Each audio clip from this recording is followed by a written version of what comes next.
नमस्ते, मैं Kumar Utpal, Limca book of world record holder, 30 पुस्तकों के लेखक। आज मैं शुरू करने जा रहा हूँ फॉरेन रिवॉल्यूशनरी मैगजीन। विदेशों में हमारे देश के लोगों ने देश की आज़ादी के लिए, देश की राष्ट्रीयता की संवेदना को फैलाने के लिए, संचेतना को जनजागृत करने के लिए ये लोग विदेश में भी जा कर के इन लोगों ने फहराया, और वह फहराया है राष्ट्र की भक्ति और राष्ट्र की शक्ति को। इन्होंने पूरे जनमानस को, पूरे विश्व के जनमानस के प्रति यह संवेदना लेना चाहते थे। उन लोगों की शुभकामना लेना चाहते थे कि अंग्रेज हम लोगों को कह रहे हैं कि हम लोग उनको सुविधा दे रहे हैं, लेकिन हम लोगों के साथ अन्याय किया जा रहा है।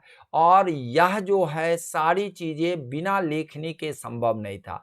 तो वहाँ पर हमारे देश के जितने भी लोग थे, विदेशों में रह रहे थे, जो भारतीय पढ़े लिखे थे और जो अन्य देशों के लोग थे, उन लोगों को भी समझाने के लिए लिखित रूप से इन लोगों ने अपना तन मन धन से वह जो है विदेश में पत्रिका और समाचार पत्र निकाला, जिससे वहाँ की जनता और हमारे देश से जो जुड़े हुए लोग हैं, हमारे देश के जो लोग वहाँ रह रहे हैं, उन लोगों के राष्ट्र प्रेम की भक्ति और शक्ति को बढ़ावा देने में इन लोगों ने बहुत प्रमुख भूमिका निभाया है।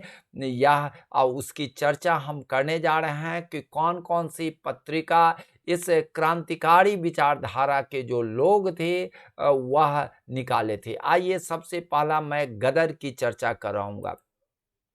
गदर मीन्स आप जान ही रहे हैं कि विद्रोह होता है, और गदर मीन्स सेना का जो विद्रोह होता था 1857 से, तो उसी को नाम ले करके यह गदर रखा गया था। और गदर का जो संपादक थे लाला हरदयाल थे, जो वह दिल्ली के रहने वाले थे और काफ़ी विद्वान थे, कई भाषाओं के जानकार थे, एक भाषा नहीं कई भाषाओं के जानकार थे। इवन वह धारा प्रवाह संस्कृत बोलने वाले इसमें लाला हरदयाल, और यह आपको मैं श्याम जी कृष्ण वर्मा की बतला रहा हूँ, यह दोनों आदमी धारा प्रवाह संस्कृत भी बोलते थे, और वह जो हैं अंग्रेजी भी बोलते थे, फ्रेंच, जर्मन, कई भाषाओं के जानकार थे। तो मैं आपको बता रहा हूँ, लाला हरदयाल ने सैन फ्रांसिस्को में 1 नवंबर 1913 को 1 दिसंबर 1913 को इन्होंने निकाला था। 1 नवंबर 1913 को इन्होंने निकाला था। दिसंबर में पंजाबी संपादक करतार सिंह सराभा जो थे उन्होंने निकाला था। पंजाबी संपादक थे करतार सिंह।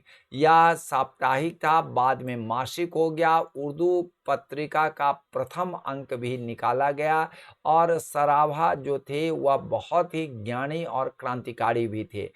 मई 1914 से तो गुजराती में भी निकलने लगा। वहाँ के भारतीय जो लोग अमेरिका, इंग्लैंड, फ्रांस, जर्मनी, अन्य कनाडा, अन्य जहाँ-जहाँ भी रहे, सब लोगों को राष्ट्रीय संचेतना और राष्ट्रीय जन जागरण का अभियान फैलाने के लिए अपने देश में जन जागृति का फैलाव तो हो ही रहा था, लेकिन विदेशों में भी एकजुटता लाने के लिए, और अंग्रेज के लोगों को भी जो मानवतावादी थे उनको उनके लिए भी यह एक आपको जनजागृति फैला रहे थे कि हम लोगों पर कितना जुल्म और कितना अत्याचार ढाया जा रहा है। इसको लिखित रूप से उन्होंने दिया, उनकी भाषाओं में भी दिया, और अपने लोगों को गुजराती में, उर्दू में,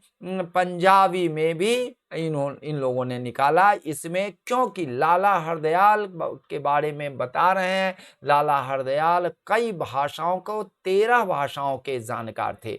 संजोग से मुझे भी 8 भाषा में वर्ल्ड रिकॉर्ड का खिताब मिला। तो मैं जानता हूं कि एक भाषा सीखने में, गांधी जी कहते थे अंग्रेजी सीखने में कम से कम 6 से 8 साल लग सकते हैं, और यहाँ पर 13 भाषाएं जानना एक साधारण सी बात नहीं है। असाधारण व्यक्तित्व के ये धनी थे। इनकी व्यक्तित्व, कृतित्व और वक्तृत्व पर जितनी चर्चा की जाए कम होगी।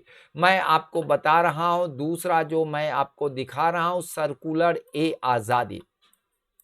मैं यहाँ पर लाला हरदयाल का चित्र भी दिखा रहा हूँ। यहाँ पर सर्कुलर ए आज़ादी और सर्कुलर ई आज़ादी उर्दू में निकला था। रामनाथ पुरी जी थे, जिन संपादक थे, सैन फ्रांसिस्को से निकला था। 1908 में यह आपको पब्लिश्ड हुआ था।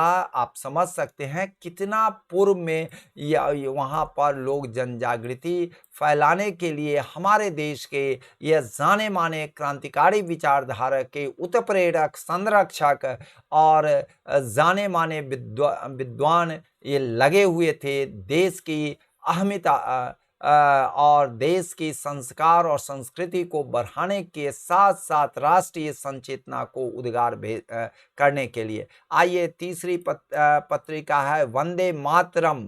मैडम भिकाजी कामा पेरिस में से निकलवाती थी। यह संपादक खुद थी। 1909 में पेरिस इंडिया सोसाइटी का गठन किए यही मैडम भिकाजी कामा है। मैडम भिकाजी कामा के पति, जबकि वह अंग्रेज के हिमायती थे, अंग्रेज के समर्थक थे, लेकिन यह जो मैडम भिकाजी कामा अपने पति से हट करके देश की खातिर यह विदेशों में प्रचार करती रही और झंडा का सबसे पहला विदेशी स्तर पर उन्होंने नव निर्माण कर करके वह झंडा लहरा दिया। नेक्स्ट मैं आपको बता रहा हूँ मदन का तलवार। मदन का तलवार जो है यह बहुत ही महत्वपूर्ण है। यह आप देखेंगे और बाद में इसका नाम तलवार रखा गया। तलवार से आप समझ ही रहे हैं कि तलवार किस तरह से मीन्स हम अगर बातों से मेरी बात नहीं सुनिएगा, अंग्रेजों को ये लोग कहते थे अगर बातों से नहीं सुनिएगा तो मैं तलवार भी उठा सकता हूँ, क्योंकि हमारी जो संस्कार है वह हम लोग पीछे हटने वाले नहीं हैं। और यह तलवार, मदन का तलवार या बाद में तलवार जो आया वह आपको मैं बता रहा हूँ वीरेंद्र नाथ चट्टोपाध्याय बर्लिन से निकालते थे। इसको ध्यान रखिएगा। अब वीरेंद्र चट्टोपाध्याय जो थे आपको यहाँ पर हैं, यह सरोजनी नायडू के भाई थे। ठीक है ना, सरोजनी नायडू के यह भाई थे जो बहुत बड़ी नेता थी और अध्यक्ष भी हुई है, कांग्रेस के अध्यक्ष हुई है, बाद में गवर्नर भी हुई हैं। इनके बारे में आप लोग जानते हैं। तो उन्हीं के यह जो थे भाई थे वीरेंद्र नाथ चट्टोपाध्याय, जो मास्को, बर्लिन सभी जगह इन्होंने काफ़ी बड़ा संगठन कायम किया था। और यह बर्लिन से मदन का तलवार, बाद में तलवार नामक यह जो है पत्रिका निकाले। फ्री हिंदुस्तान, मैं आपको बता रहा हूँ फ्री हिंदुस्तान अंग्रेजी में था। तारकनाथ दास निकाले थे। सिएटल से निकलता था, 1908 में निकलता था। और मैं आपको बता रहा हूँ कि यह जो हैं यही हैं तारकनाथ दास, जो कोलंबिया विश्वविद्यालय के राजनीतिक विज्ञान के प्रोफेसर रहे और अनेक विश्वविद्यालय में विजिटिंग प्रोफेसर रहे। मीन्स आप समझ सकते हैं कितने ये विद्वान थे, लेकिन क्रांतिकारी संचेतना के प्रखर दूत और संवेदवाहक के रूप में या संवादवाहक के रूप में या संवेदना को मुखरित और प्रसारित करने में इनकी प्रमुख भूमिका रही है। मैं आपको बता रहा हूँ। नेक्स्ट है स्वदेश सेवक, गुरुमुखी और पंजाबी में निकला था। मातृभूमि के सेवक के रूप में यह पत्रिका थी और उसको निकालते थे गुरण दत्त कुमार वैनकूवर से। इसको ध्यान रखिएगा। ब्रिटिश कोलंबिया में विशेष रूप से इसको प्रसारित किया गया। मैं नेक्स्ट बता रहा हूँ द इंडियन सोशियोलॉजिस्ट समाचार पत्र।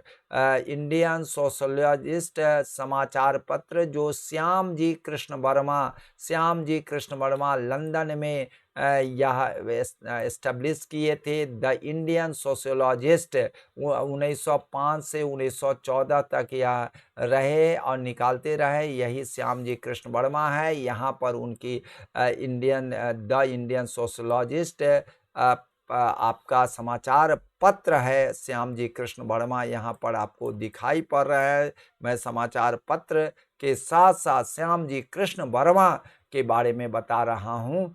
और इसको जब इनकी मृत्यु हो गई तो जनेवा में यह इनकी वहाँ से इनकी अस्थि को हमारे परम आदरणीय जो वर्तमान प्रधानमंत्री जी हैं नरेंद्र मोदी जी, वहाँ से उनके अस्थि को ले आए। इनके और इनकी पत्नी का, और यहाँ पर है गुजरात में उसको स्थापित किया गया और आज वह तीर्थ स्थल के रूप में जाना जाता है आपका श्याम जी कृष्ण वर्मा का।